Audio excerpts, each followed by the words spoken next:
That is the case if a, quote, Palestinian state is taken to mean a viable, contiguous, sovereign, independent state on the entirety of the 22% of mandatory Palestine constituted by the Palestinian territories occupied by Israel in June of 1967. This realization has in turn instigated renewed consideration of the old idea of a one-state solution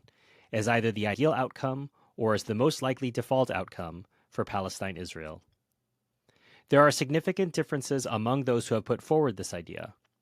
Some argue that whether such a solution is desirable or not to the peoples concerned, and majorities of both Palestinians and Israelis appear to prefer to live in separate national states, it is the inevitable outcome of the extension into the immediate future of current trends.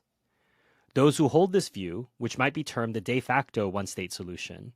see that it will come about, notwithstanding Israel's recent withdrawal from the Gaza Strip and possible further West Bank withdrawals,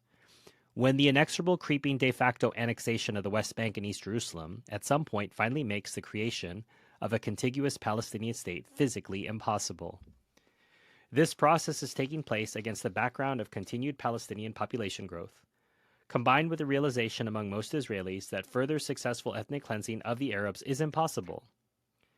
Those holding this view see that eventually this process will produce what is in effect a single sovereign, Israeli-dominated polity throughout Palestine, with either rough Arab-Jewish demographic parity or more likely an eventual Arab majority. In this scenario, some feel, in time it will prove impossible to keep the two peoples in one tiny land segregated, or to keep that polity Jewish-dominated, as it eventually became impossible to keep South Africa white-dominated.